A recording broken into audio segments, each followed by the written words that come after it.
Well, the story of Jacob's ladder, as it is found in the Old Testament, opens quite a field of inquiry. We can't really hope to cover all the aspects of it, but we want to bring out a few of the points which have a bearing perhaps upon our own futures. In the first place, science today is completely physical, not only in its attitudes but in its areas of activity. It assumes that the physical world as we see it, with the attendant celestial phenomena, is the reality. The physical problems are real. Everything else is speculation of some kind. Now we go further and further out into space. We come in contact with a variety of previously unknown phenomena, but it's all physical. It is all some kind of expansion to be conquered by scientific advancements, by the creation of newer and improved instruments of investigation, and by continual recognition of the scientific method. Without this method, we are seriously handicapped.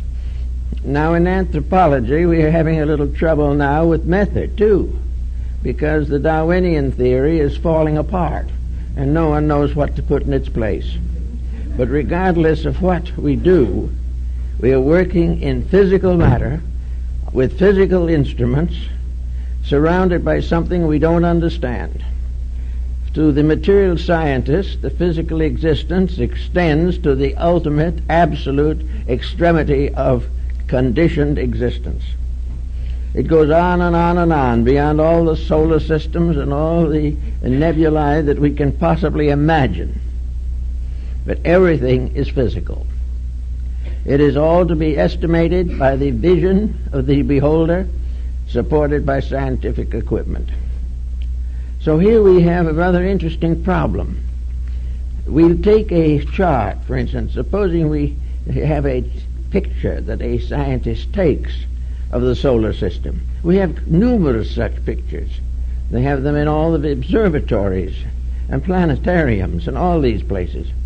It looks like just a flat map with one circle after another representing the orbits of planets, with various markings to indicate certain fixed stars that are valuable. But all of these markings are on a flat surface. They're in 1 or 2 dimensions at most. And in this two-dimensional locking of pictographs of various kinds, we get no assurance or insight into what lies beyond. The ancients had one up on us. They recognized that there was something we didn't see, that we couldn't see under normal conditions, and that the visible universe is only a manifestation or a tail-end appendage of something infinitely greater. Now, this infinitely greater has up to now defied scientific investigation, although every once in a while somebody lifts a corner of the mystery, takes a quick look, and drops the corner again. We do not know exactly what is out there, but it is becoming more evident that there is something beyond what we can see. If there is something that we can't see, then we are not in the condition to come to final estimations of the world in which we live. If we cannot see beyond the physical, and there is something beyond the physical, it becomes more or less probable that whatever that is that we don't see is the cause of that which we do see. This is an irritating thought, but still you can't completely disregard it. So we come to the idea that the ancients had, and we had ourselves down to the time of Copernicus and Galileo, that the physical universe was only a small part of creation, that the rest of it was just as real, but not within the range of our sensory perceptions under normal conditions. Occasionally someone with an extra sense has brought back information of great interest, but it wasn't possible to settle it down into science because it was another dimension and would not fit into the two-dimensional world of modern physical research. So gradually there has come about a restoration of certain aspects of ancient learning. We are beginning to recognize that there were many very admirable scholars in ancient times who, if they were not psychic, at least had trained the intellect to the recognition of certain values. Now, to train a mind is very important, but what you train it for is still more important. If you train a mind to see only the visible, that is all that it will see. If we train the mind, however, to believe and to see that which is outside of physical matter, something that is not immediately tangible to the objective sight, then we can perhaps rationalize on a number of important points. And the ancients did a great deal of this rationalization. Without the instruments we could not function. Without the background of centuries of research, they did some of the most important basic thinking we have in the world of science. Pythagoras with his mathematics and Ptolemy with his astronomy were true great pioneers in the search for the facts about existence. Now, if we take it for granted that the physical world is only a part of something, that it is only the physical manifestation of a vast invisible structure, the thought is not as bewildering as one might think. Even physically, the magnitude of the universe is inconceivable. And if we wish to recognize that it is just more inconceivable than we thought, there will be a certain amount of interest on the matter. Now, in the ancient world, we find a gradual development of a law of analogy. As above, so below. As in the heavens, so on the earth. As in the sky, so in the body of man. As it is in the universe, so it is in the strings of a violin. The colors, the elements, everything we know are in orderly sequences. There is a tremendous series of symbols, each symbolizing not only itself but other things. And this was developed strongly in Asia and also strongly by the mystics of the Middle Ages in Europe. It suddenly became obvious, to some at least, that the universe was a great being and that man was a miniature universe. This analogy was the basis of most early research, and it is this analogy that has gradually faded away under the pressure of intense visualization of material things. Yet the body of man is not all of man, or he would not be worth considering. The body of the universe cannot be all of the universe, or it would not exert invisible laws upon visible things. Everywhere there is an indication that there is something beyond, something behind, and something greater than that which can be captured by the physical sensory perceptions. So this brings us now into the story of the ladder. The ladder, of course, is one of the most ancient symbols that we find in the religions of the world. The ladder of Jacob, upon which the angels ascended and descended, is only one of many examples.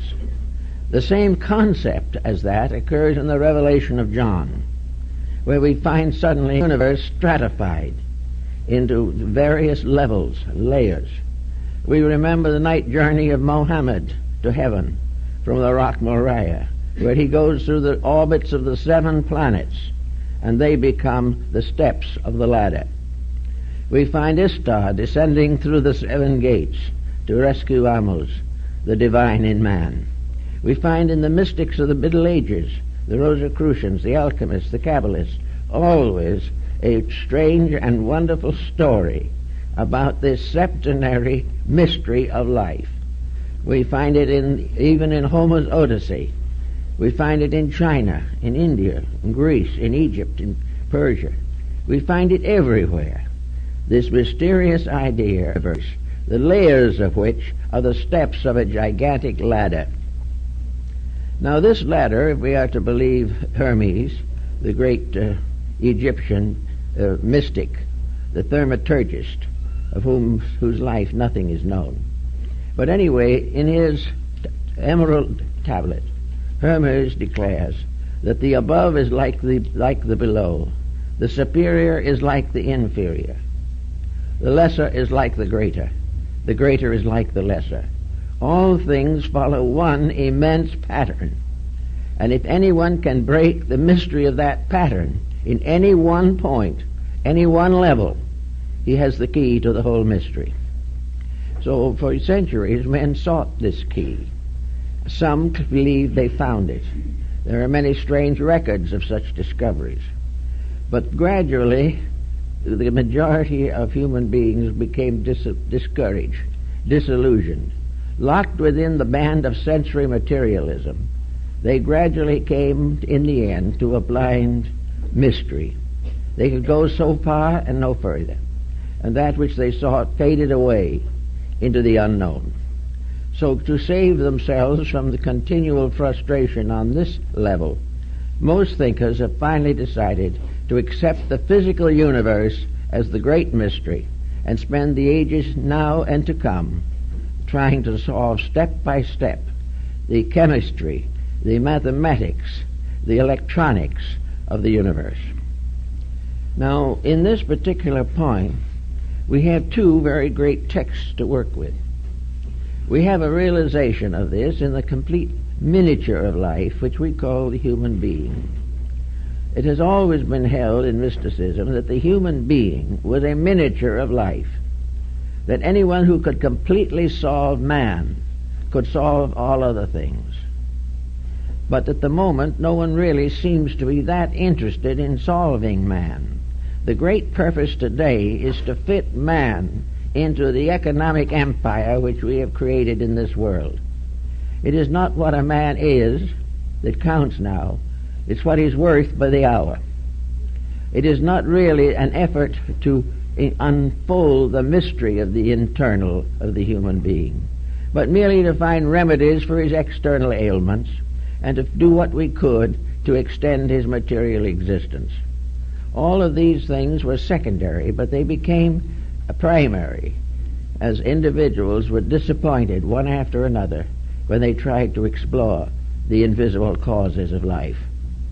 But in the philosophies of most nations, there has been this recognition that the solar system, the human body, and space itself are identical in law, identical in principles, differing only in magnitudes, and that we can explore them a little more carefully if we so desire. The Ptolemaic system of astronomy gradually verged into astrology, because astronomy had to do with what you did in this world, but very often it was inadequate. Astrology was not capable of solving the mysteries of human destiny. It could only proclaim them, or occasionally make a dramatic interpretation of some event.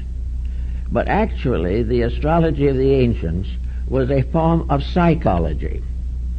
As astronomy is a science, so astrology was a psychological philosophy. It had to do not with the visible forms of the solar system, but with principles, mathematically, scientifically, and hieroglyphically set forth. These researches, particularly those of Ptolemy of Alexandria, probably one of the first greatest astronomers, these researches were not primarily intended for prognostics. They were an effort to find out how the universe functioned, where all things come from, why and where they are going. And in order to do this, a new concept of the universe was gradually brought into existence. There is a very fine example of this concept in the Nuremberg Chronicle of 1498. This was the first encyclopedia and the first book of general knowledge, and the very beginning of it is this picture of the universe as it was to these people, mingling what they knew of science but what was not yet scientific, and therefore got themselves labeled as superstitious fools by the more accurate modern researchers. So all the work of these older ones has been more or less downgraded, simply because it is assumed that they had not sense enough to be materialists, and that the materialism was the final proof of intelligence. Well, we're in a little bit of a bind right now on this point. We're not at all sure today that materialism is the solution of anything. It only seems to complicate things until no one can solve them. But now we go to the picture of the universe, as it was in the Nuremberg Chronicle and in early editions of astrological works which preceded Kepler and Tycho Brahe. And we find what? We find a series that looks like of interrelating circles, looking very much like the rings of a target. These rings were concentric, and in ancient times the earth was placed in the center, and around the earth in rings were the orbits of the 7 planets of that time, of which only 5 were actual planets.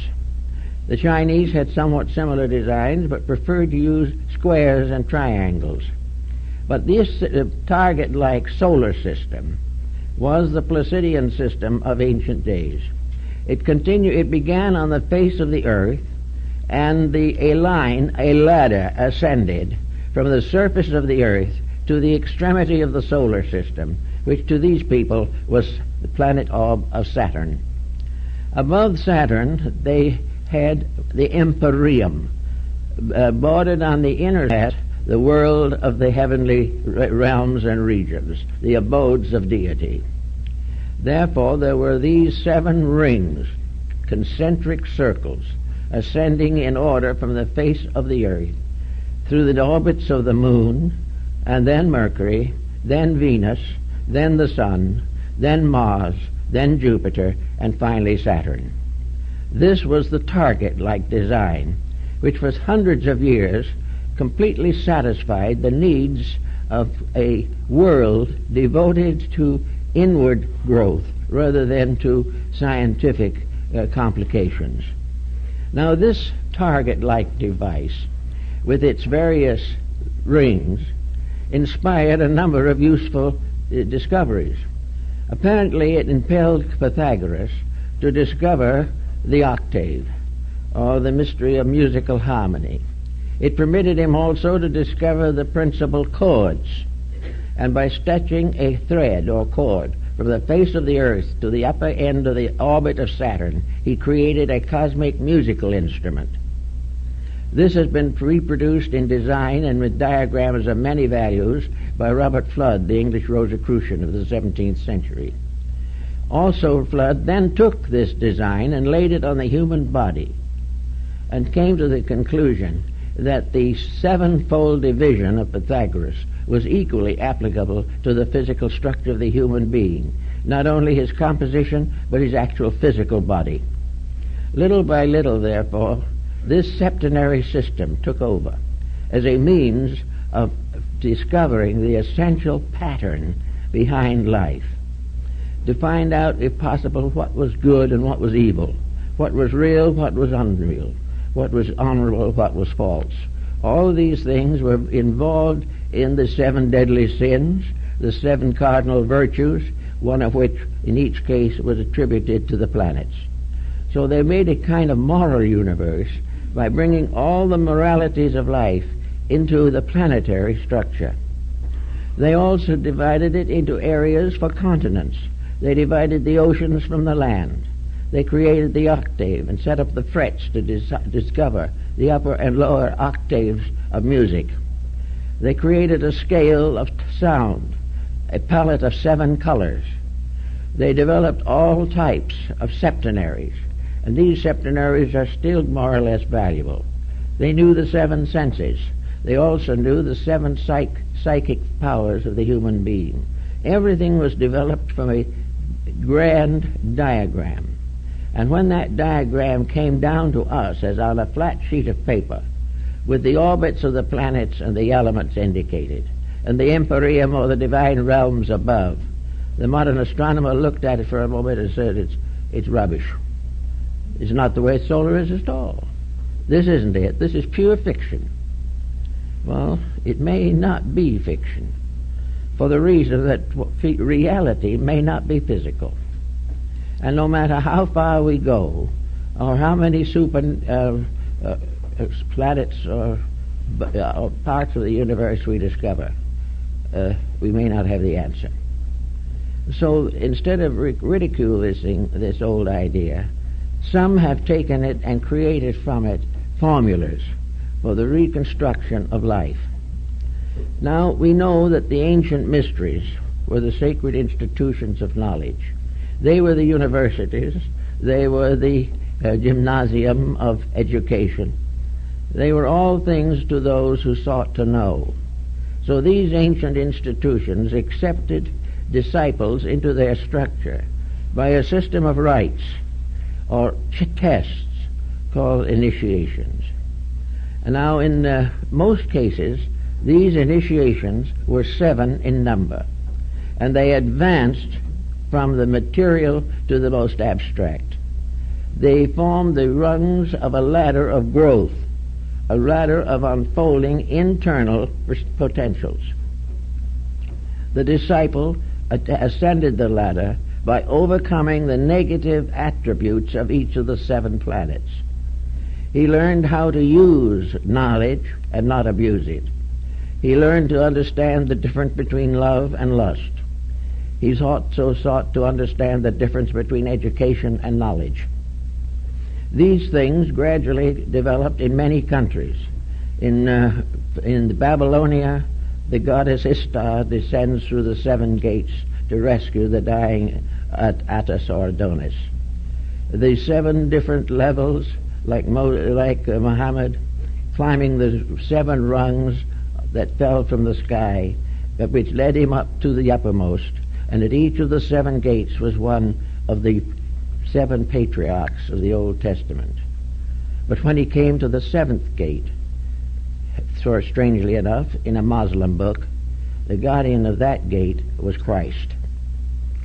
Now all this has something to do with astronomy, because the ancient charts show these gates as parts of the orbits of the planets, the psychological universe lying behind the literal one. We find everywhere in the mysteries of Mithras the steps. The Mithraic philosophy reached Great Britain, and there still in the great houses of parliament and law are the symbols of the ancient rites. The Templar's headquarters in London was a place of initiation with 7 steps. All of these things remind us that these steps represent qualities. These qualities each rotates around its own sun. The emotional universe rotates around the intellectual or mercurial world. Everything works in an orderly manner. Now we go into the human body, and this is what the Buddhists call the mysterious cave of 7 parts. The 7 parts are the organs of the human body recognized by the ancients. These 7 vital organs are strengthened and intensified in their functions by the contributions of 7 endocrine glands. Every part of the system works together, and to get a key to one part comes far towards opening all the rest of the mystery. We know that some of it has even reached into modern anatomy in names and words. We know about the pia mater in the brain, the thin, a gentle, a kindly mother. We know also that the upper axis of the spine, where it joins the skull, was known even in science as the pyramid. All kinds of strange things. The spinal column, with its 33 segments, still corresponding with the degrees of the ancient mystery systems. So we have all kinds of things to think about relating to this ascent from the superficial to the essential. This descent, which is a mystical experience, as John expresses it in the Revelation. The Revelation of John is almost a completely Gnostic work, dealing with initiations into the Gnostic rites. John is picked up and carried through the spheres and comes finally to the gates of the Empyrean. And there the upper world is revealed to him. All of this was part of the philosophy of antiquity. Now we can come back to the modern world and we can say, but there doesn't seem to be any proof of this. There doesn't seem to be any reason why we should expect to find something strange and mysterious at the top of this mysterious ladder that we talk about climbing. The ladder that was known to be pointing up to what the Egyptians called the Jewel of 7 Stars, which formed a constellation at the head of the ladder. All this was part of something. Here we have in India the mystery of the 7 chakras, aligned along the sympathetic parts of the gangliated structure. We also find the mysterious yogas, 7 yogas, tied into these 7 gangliated centers. Everywhere 7 days of creation. And all these things tie into something that we are trying to put together to find out what kind of a world we live in. For a long time it didn't really mean too much to us. We were getting along pretty well. The Bible told us that we would live 70 years. Well, when they came time to translate the Old Testament, the high priest Eliezer selected 70 elders to make the translation. And the first translation of the Jewish Bible is called the Septuagint, or the work of the 70. Every time you look around, you find 70. You find some reason for it. Now, in some cases, it is obvious that it is arbitrary. But it can't be arbitrary in all cases, because it ties into too many vital facts that we know in our daily experience. We know the octaves of elements just as truly as we do them in music. So out of all of this, there comes this vague suspicion that there might be some way of breaking through this mystery to find out something about the reality of ourselves. Even old Omar in his Rubaiyat describes that he went through the orbits of the planets and sat upon the throne of Saturn. Everywhere we have this same analogy, east, west, north, and south, and it means something. We know the ancients recognized 7 races. They also recognized 7 continents. All the way through, the septenary had to hold true. Now, what does that mean, perhaps, in our own thinking today?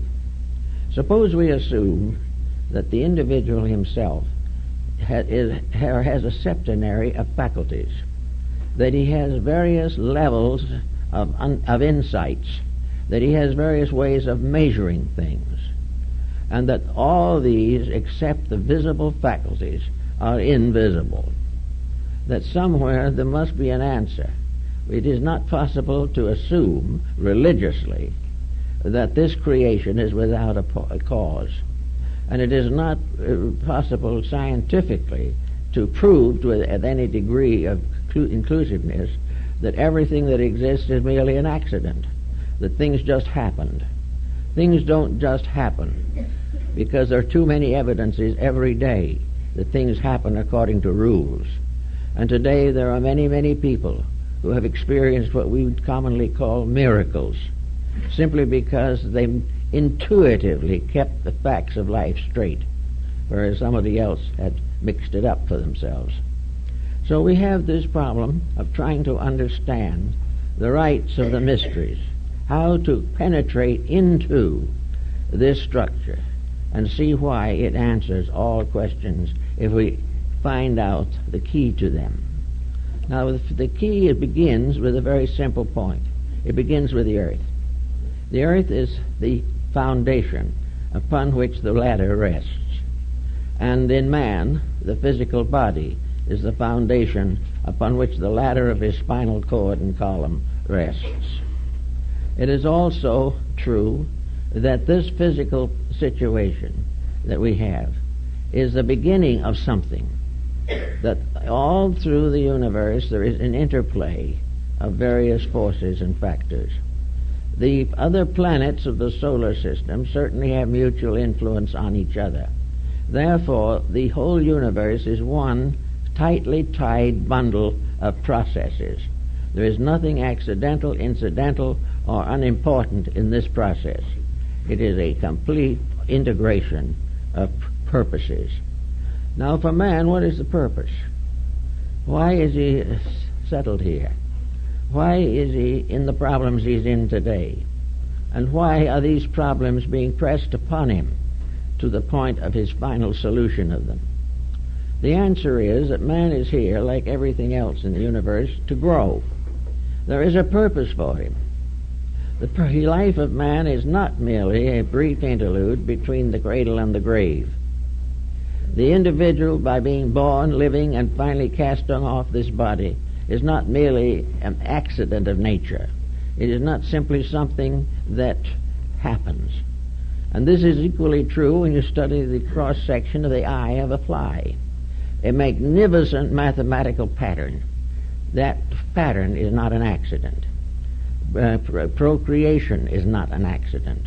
Growth, maturity, the release of all kinds of attitudes and processes in our own thinking, these are not all accidents.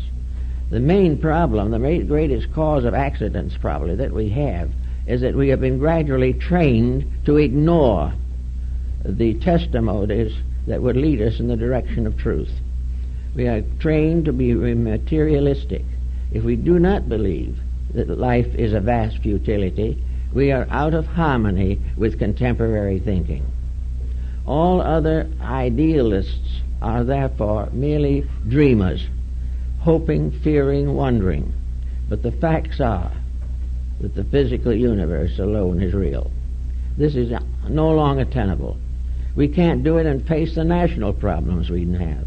We cannot understand the reason for ourselves until we discover that there is a reason for everything.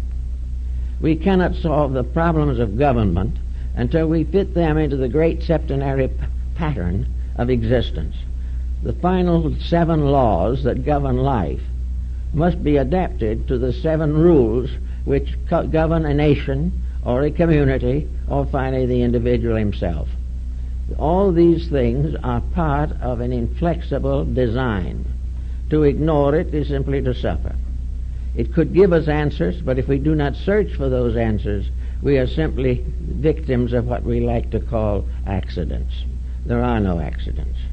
Everything has some reason for it. Something has happened to make it necessary. Now this is what the ancient Hindus called the wheel of necessity, that we are all on a cyclic pattern of needs, of things we have to learn and things we have to do. And there is no graduation from this school until we do what we ought to do and find out the answers to the things that we must know. Otherwise, we are always going to fall short of that which is necessary to release us from the painful cycle of necessity. Necessity has only one solution, one remedy, and that is to accomplish that which is necessary. Once we keep fact with necessity, all other things will come into order. Now today in world affairs there are necessities. These we are carefully ignoring because they interfere with our personal objectives. And yet we are going along breaking rules and suffering and blaming it all upon the fact that there are no rules, that everything is just a long trail of accidents, and that we will sometime join the past with its 7,000 years. Actually, we have to begin to think of a lawful universe. Now, if a lawful universe exists, its laws must be susceptible of discovery. It must be possible to solve things if the universe has patterns that require solution and demand solution. Nothing is impossible as long as we become aware of what we are trying to accomplish. And if we accomplish correctly, a great many of our problems become minimal. And most of the things we worry about today, crime, poverty, narcotics addiction, alcoholism, all these things will cease if the individual becomes aware of the rules of life. Now, of course, we make laws physically to inhibit crime, to limit or restrict disasters and disorders. But these laws are not laws we love. They do not arise from realities. They arise from legislation and are frequently modified to the benefit of the executives. We are not actually ruled by laws that are primarily solutional to our need. We are following laws that legislators hope will help us to keep the peace without understanding why there is no peace and will not be until things change and become lawful. Now the ancients left us a great diagram of lawfulness. They gave us a wonderful hint.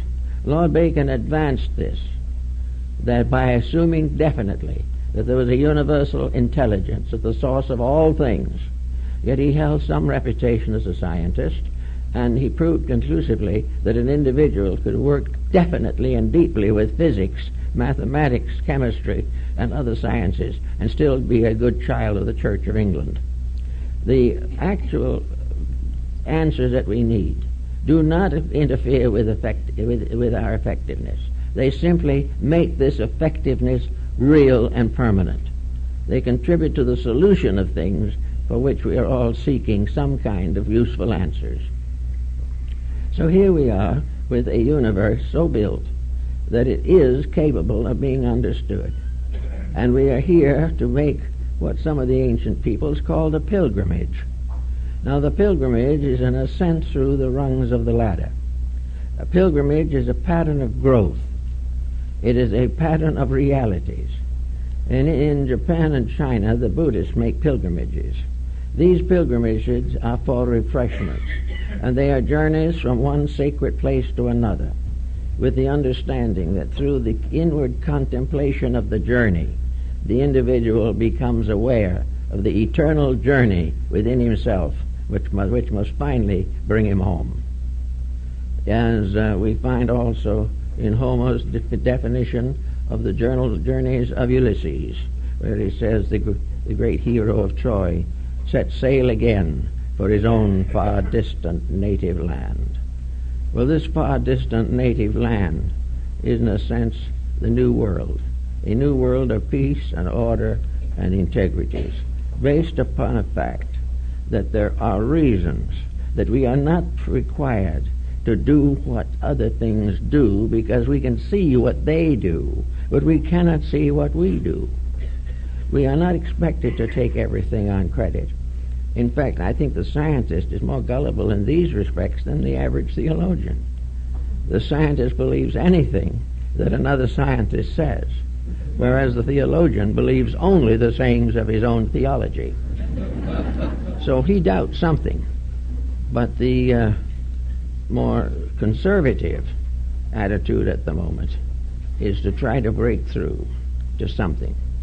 Now, in the midst of all of these problems, whether it be now or 5,000 years ago, we see the similar phenomena occurring. Out of the crisis, out of the strife, out of the stress, the pain, the suffering, the war, the pillage, the massacre, the tyrannies, all out of all of these things comes a kind of longing, a yearning in the human heart for peace, a great desire to understand why we are suffering and to find some way of curing this suffering. But up to now, we haven't realized that we have the suffering and the cure is limited to the same level as the suffering. We have to chart by which we know we suffer, but the chart of remedies is based upon the same chronology. We are working on one level to have the problem and cure it at the same time. Now, in the old ways of thinking, it couldn't do it that way. The old way was, if you have a problem on a level, you must cure it by going to one level above it. You must outgrow something to escape the consequences of your own mistakes. You cannot simply ask the government to pass another rule to supply more food for the homeless. This is all very important physically, but it's still physical, and it will never solve the solved problem. There will always be hunger until we find the cause of it and not merely try to feed the hungry. We have to know the reasons for these things. We have to know that our dilemmas result from our own abuses of knowledge, abuses of skill. Science in some cases has actually given us the knowledge we need, but we even abuse that knowledge. We are unwilling to recognize the larger picture, the larger destiny of things. because of this restriction and limitation, evils go uncorrected generation after generation, and war follows war in painful frequencies. But actually, we are the masters of these things. We make them. We cause them. But we do not know how to cure them. Now, it may well be also that in a time of this kind, that the new rising mind of the public is going to begin to investigate. In the last, I would say, 5 or 10 years, the interest in transphysical things has increased 100-fold. In every community, there are now persons questioning the mistakes that are being made, and also seeking desperately to find an answer, and finding that this answer cannot be found by increasing the police force or getting more firemen or by creating some type of refuge for the hungry. These things may be necessary, but they must be outgrown in favor of something that is permanent, real, and inevitable. So out of the great diagram of the ancients, of the perfectly ordered universe, with its septenary ladder, with all of its hierarchies and orders, a world of mysteries as set forth in such great dramas as Dante's Inferno, Milton's Paradise Lost, and Goethe's Faust. These are all archetypal dramas, playing to the factors that are behind the mortal way of doing things. They tell us of a universe of causes. Now, we may not want to feel or believe that somewhere up in the sky there is a world like the one described by John in the Apocalypse. We may not want to see a throne in front of a crystal sea with 24 elders bowing before it. But there again we are in trouble for a very simple reason. Those are symbols, not the reality. They are keys. The designs, the scenes, the situations represented in the spheres of redemption are not to be taken physically and literally. You cannot make a physical literalism out of a spiritual fact. They have to be understood intuitively, mystically, apperceptively. They are symbols to be interpreted, not scenic patterns to be copied. Just as these various moral fables are played out in cosmic mysteries, so the individual is expected to have the insight to realize that they are all parts of his own nature, which he is seeking to develop, and of limitations which he is seeking to overcome. So we get gradually to one concept which I think is very important basically, and that is that there is a pattern, that this pattern is unchanging, that this pattern will not know the 20th century from the 50th. This pattern is the same group of rules. As individuals evolve, they will move from one level of these rules to another, but no individual will ever be allowed to function indefinitely in variance with rules. He has to finally accept them, and by accepting them, vanquish them, by overcoming them, perfecting himself by means of these rules. Now, those of you who have ever been in a Muslim mosque will realize that in the courtyard of the mosque there is always a pool of water. This pool of water, like the Jewish mystery of the bowl on the shoulders of the 12 oxen, this bowl, or this pond, is a symbol of purification. With purification, the highest physical aspect of existence is the purification of physical life. Purification means the removal from that life of everything that is contrary to life, and anything that is a cause of death, sickness, or destruction. To cleanse means to outgrow those defects which impair the person and endanger his world. So the first step always, represented in this case by the moon, is purification, the lowest rung of the ladder. All things must become clean. Clean inwardly, clean morally, clean and simple and honest in their dealings with each other.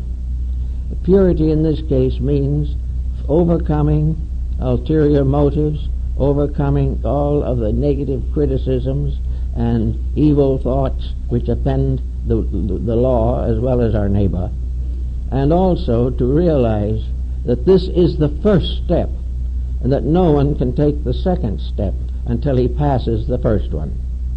So the search inwardly for the mystery of the seven-rung ladder has to begin with the individual bringing his material, physical life into order. Smarter people like to jump right past that and go on to something better. But unless it is conquered, there is no receptivity to something better. The individual who has not corrected his faults will not be happy by lifting them to another level. He will keep right on having his faults. So the first step of the first rung of the ladder was purification. It was the process of bringing the life into harmony with natural law. It was to make the world a natural garden, as it was intended to be, in which all things lived together in peace, and everything was mutually supporting all other things.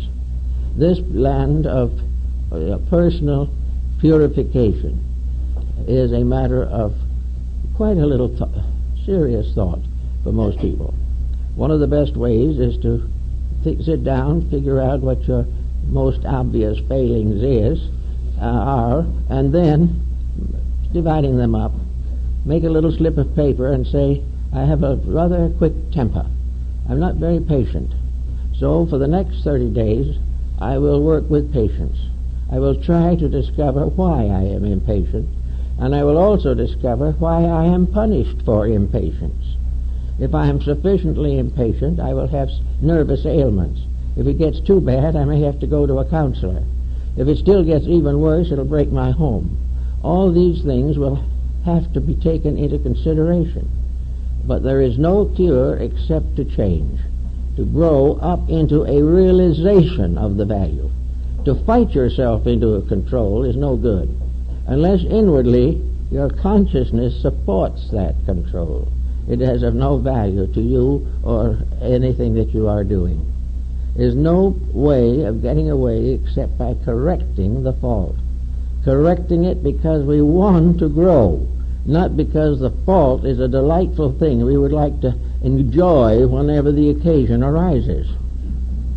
When someone offends us, we want to be offended, and we want to show it. So then there are two offenses, one by the other person and one by ourselves. They're in trouble for what they have done, and we are in trouble because we have been unable to maintain our own integrity in the presence of pressure. So all the way along, we take the physical things first. Now the physical things are laws, society. The physical things are marriage and home and family and parents and business. All these things have got to be redeemed. That is, they've got to be straightened out. It doesn't mean that we have to give up everything and become wanderers in the desert. It means that we have to try to use things and not abuse them, trying to find out how to be the greater good to all concerned by the growth and unfoldment of internal faculties. So this goes on until the person can really honestly say that he is no longer hating anything or anyone, that he is no longer out to cheat somebody, that he has no longer the determination to commit a crime against society because of his own personal dissatisfactions. If he gradually understands, then comes the point. To understand, he must begin to learn. He must begin to be aware that there are laws. He has to recognize that he is not making a reformation of himself simply because of something he doesn't understand. The physical solution to it is health. If it is bad for his health, then it's wrong. If it is bad for his associations, if it breaks up the normal experiences of living, if it puts penalties upon others that they do not need, then it is not good. But he has to find out for himself how to improve this situation. Now, as he gets a little further along, he comes again onto a new rung of the ladder. And this rung is supposedly governed by the god Mercury. And Mercury is communication. Mercury is also intelligence. Now, Mercury is not philosophy. Mercury is the kind of intelligence that we get in a public school system. Mercury is the training of the mind for the purpose of adjustment with circumstances and conditions.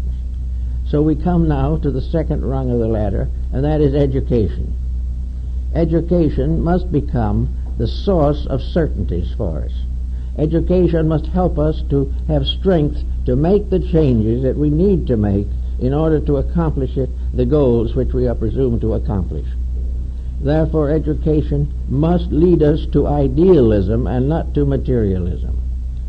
Education must help us to understand the divine plan for things and not accept as inevitable human mistakes. We have to use education to find out what is worth knowing, how to find out what does the most to help us to be constructive, useful people. The mind gives us certain faculties upon which we can build and by which we can grow. But we have to in all ways find the inspiration, the integrities to make these adjustments useful and permanent in our lives. After we decide how to be educated, then we have to find out how to use education. An education that uses only our physical faculties for the maintenance of our physical securities is not adequate. Education must make us citizens of the whole great wheel of life. It must cause us to become potential citizens of a universal world, a world that extends beyond the stars. We should recognize ourselves as parts of a vast plan and not as poor, suffering individuals deserted by everything, including time. This is the second type of thought. Then we come to the rulership of the third rung of the ladder, which is Venus. Now, Venus is emotional maturity. It is the revelation of the emotional beauty factor. It governs affection, it governs beauty, it governs all of those impulses which arise from the sublimities of existence. It is also a sincere affair. The great keynote of Venus is sincerity, that all emotions must be true, must be real, must be right, that all emotions must lead the individual to a higher degree of insight and, if necessary or possible, impel others to self-improvement. In other words, the satisfaction of affections is the proper use of our feelings of unity, of responsibility, and of all those natural relationships which are part of our third step of initiation, so to say. In other words, we have to cleanse the inside of the emotional cup. We have to purify our lives. We do not become ascetics. We do not become monastics. We become kindly people, using the powers that we possess as they were intended. All misuse is tragedy. Things must be as they should be. And that takes the next rung of the ladder, and that next rung is the sun.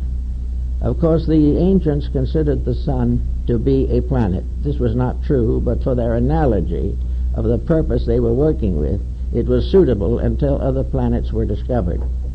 The sun, therefore, comes to be the life-giver. The sun is the contribution of each individual to the eternal growth of things.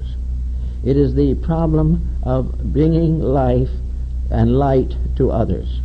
It is service. It is protection.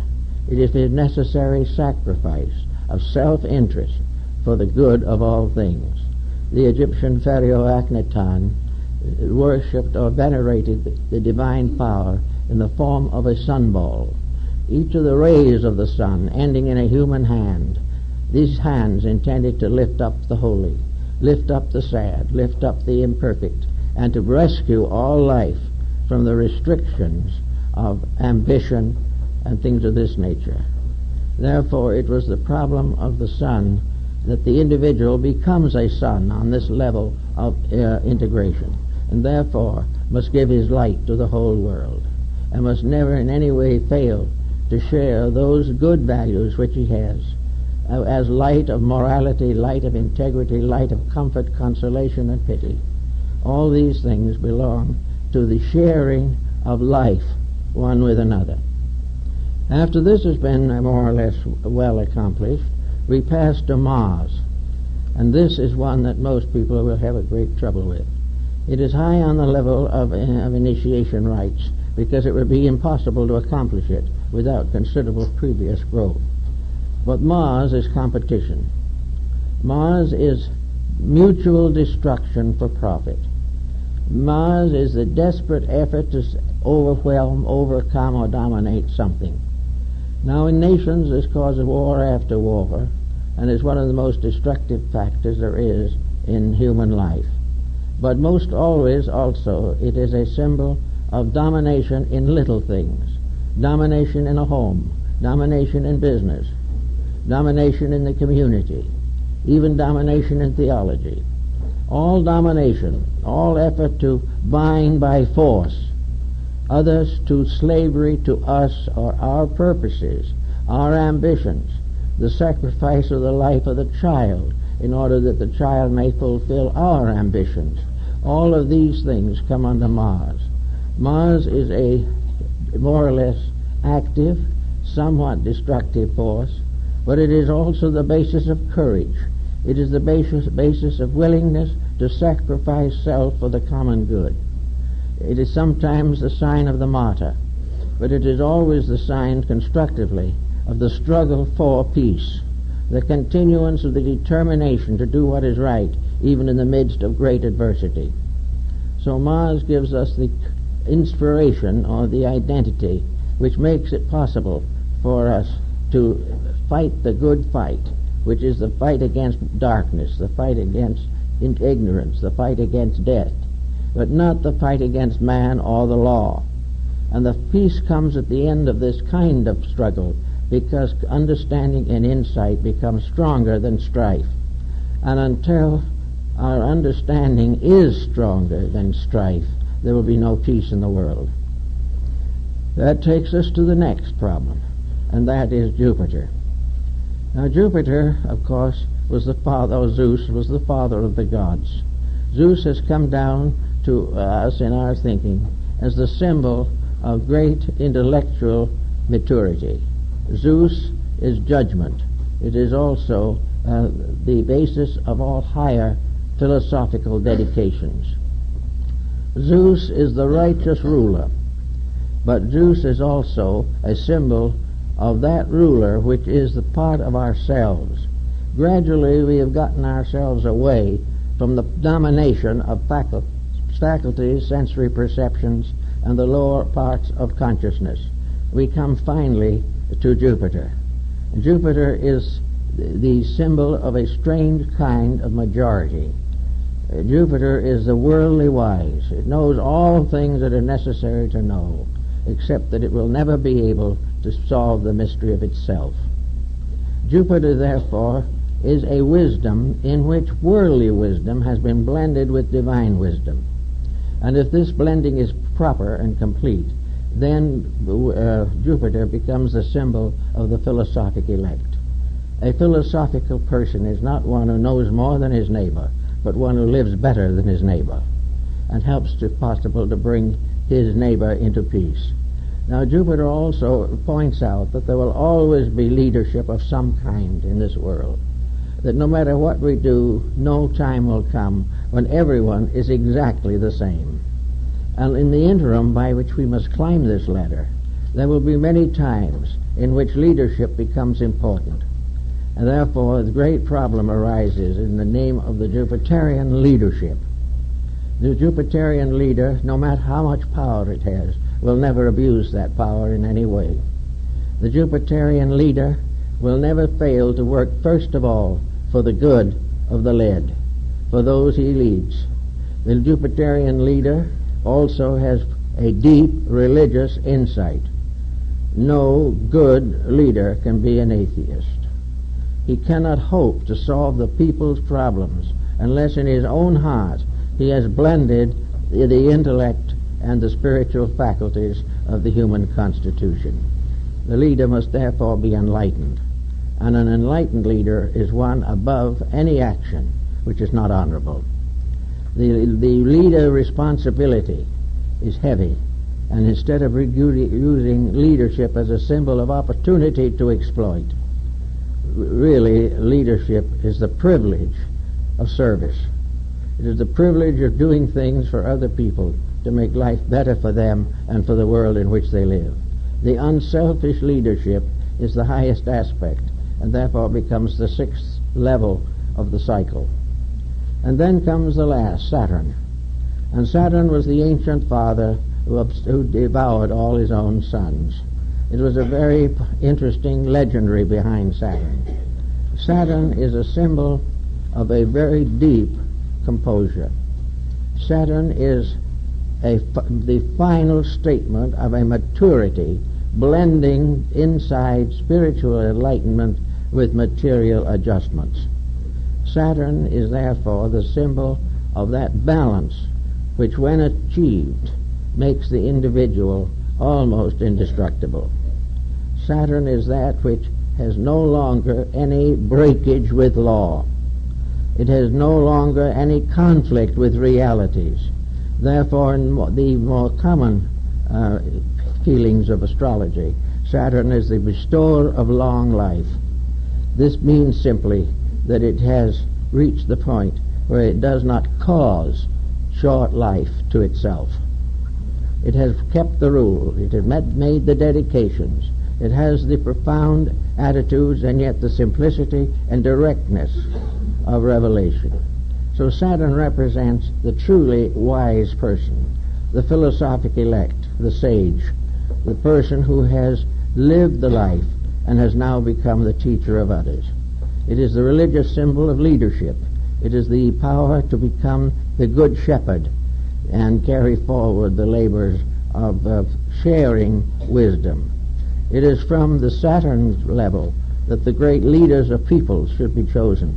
Leaders who would be incapable of leading a people into war. A leader that would be incapable of permitting discord and dissension of an unreasonable nature from arising within his empire. So that the one who would be the greatest among us must be the servant of all, and that is the position of Saturn. All greatness is service. All elevation is for the service of those who must obey the laws of leadership. So there can be no mistake, no fallacies, no corruptions possible in this pattern of things. Now, if the individual has followed this line through, he then comes, as the Egyptian mystery shows, and the Eleusinian and the Bacchic and Osirian mysteries, he comes into the presence of the Great One. In this sense, in Egypt, we follow very closely the story in the Apocalypse of John. For we come to the great figure walking among the candlesticks, carrying the stars. This is a symbol of that which is above these limitations.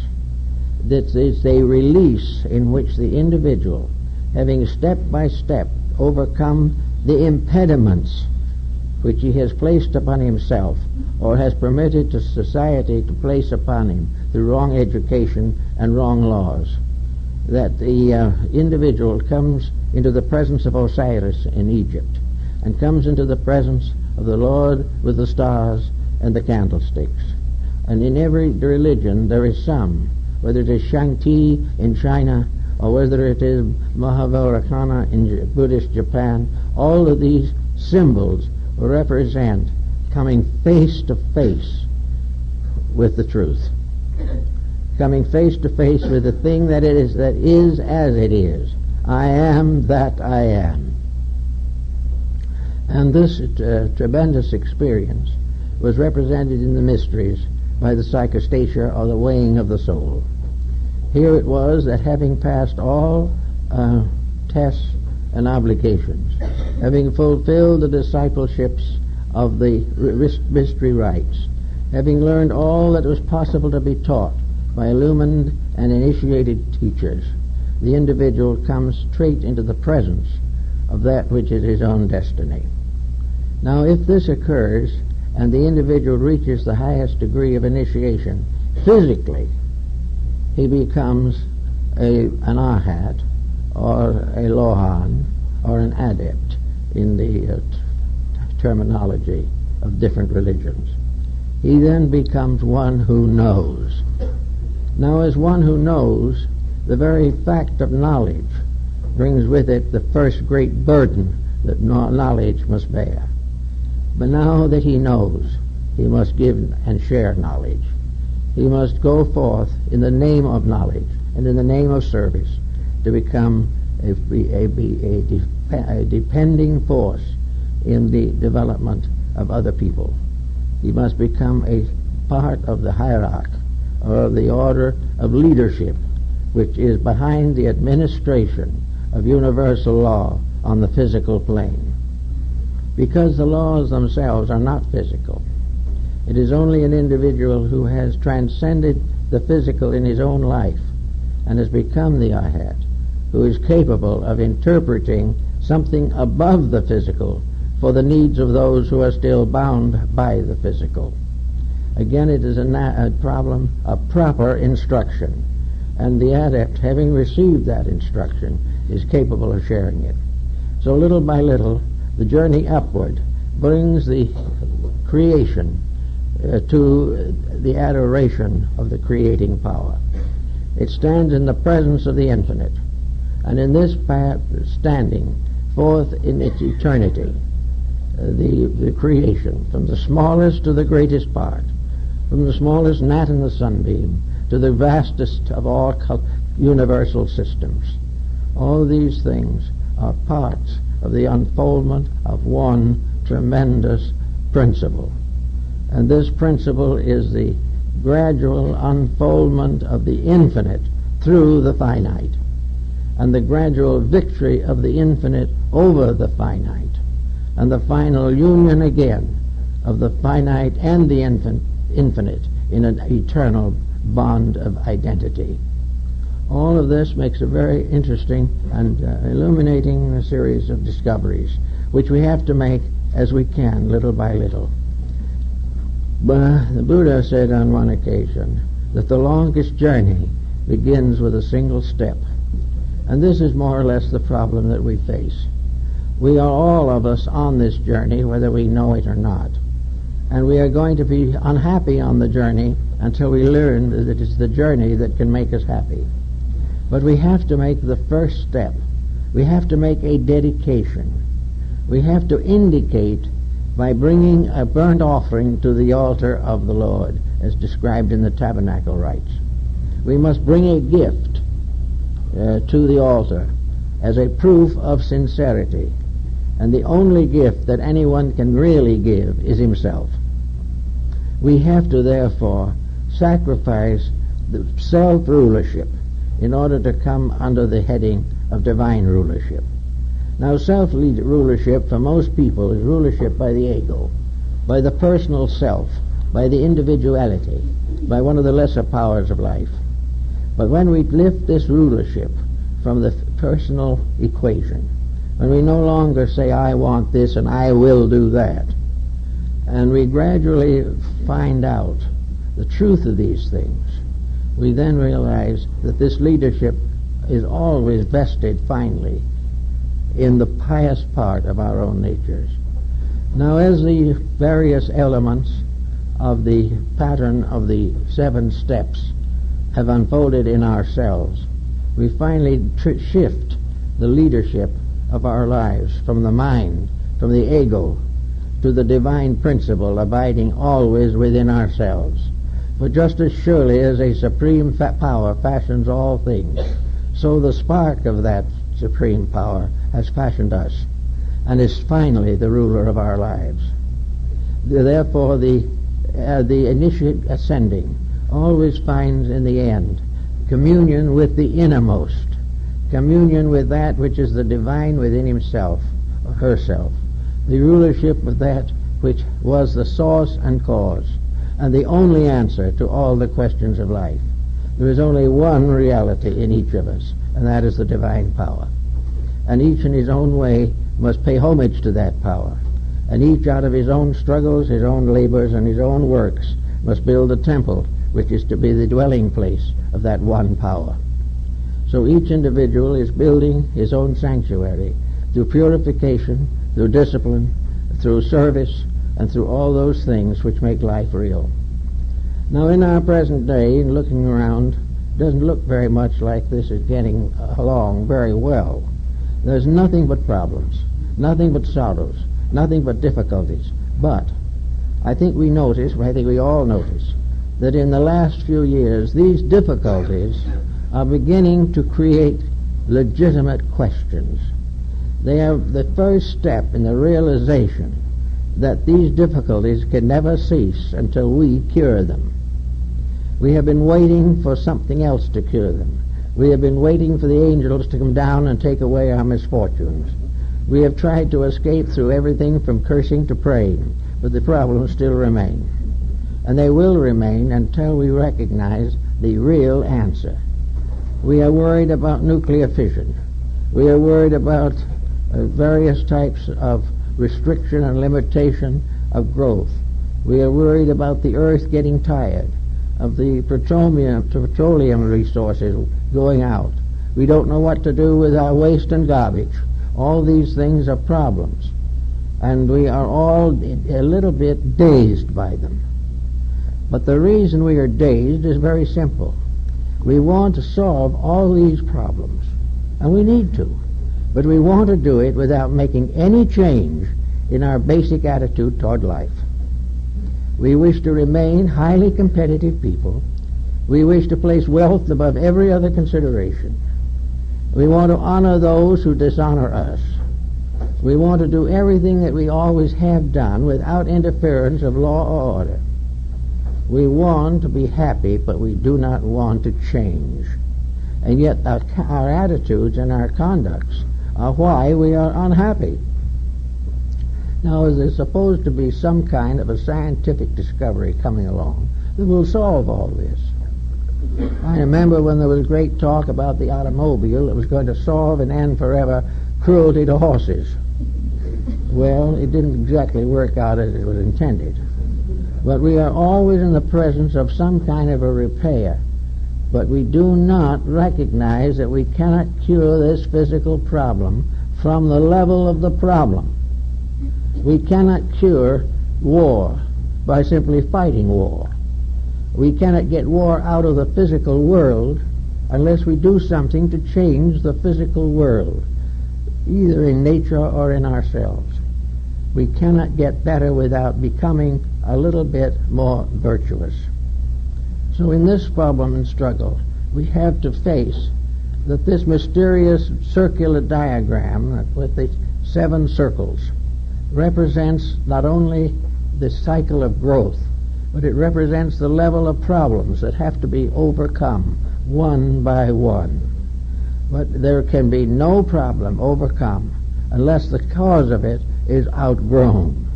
And it is outgrown not by ages of suffering, but by proper intelligent education. We have to be taught the laws of life. We have to be taught the ways of living. And we should start with young people. Our ancestors, with a simple faith in God, and with children who obeyed, in principle at least, the simple ways of their ancestors, the problem was not very serious. But now it is becoming the proof that infirmities build up, corruptions multiply, and we have come to a time where we have simply gone too far in the ignoring of value. And we cannot do this indefinitely. Socialized states are beginning to discover they cannot handle their own states unless they are able to do something ethical or religious to enlighten and hold the attention of people to self-improvement or national or world improvement. We cannot keep on breaking the rules and enjoying the joys of a good life. So as we sit down trying to study this a little bit, why don't we just also look back a little? Read something that Paracelsus wrote. Read something of Neoplatonism or Gnosticism. Read something of Buddhism. H.G. Wells said that Buddhism was probably the most important moral doctrine the world ever had. And the Buddhist philosophy of life is very, very simple. Serve the good. Refrain from evil. Purify the mind. This was the basis of that entire religion which moved at one time across the face of Asia. We are all now looking to find out how to improve the present situation. And the first thing we have to do is to put together all the analogies, all of the overwhelming parallels that we can see in every level of life, and from these get a new vision of law and find out that we are in a universe of law and order, and that we are the ones that are out of order. And until we correct this condition, there will be no permanent improvement. That's it.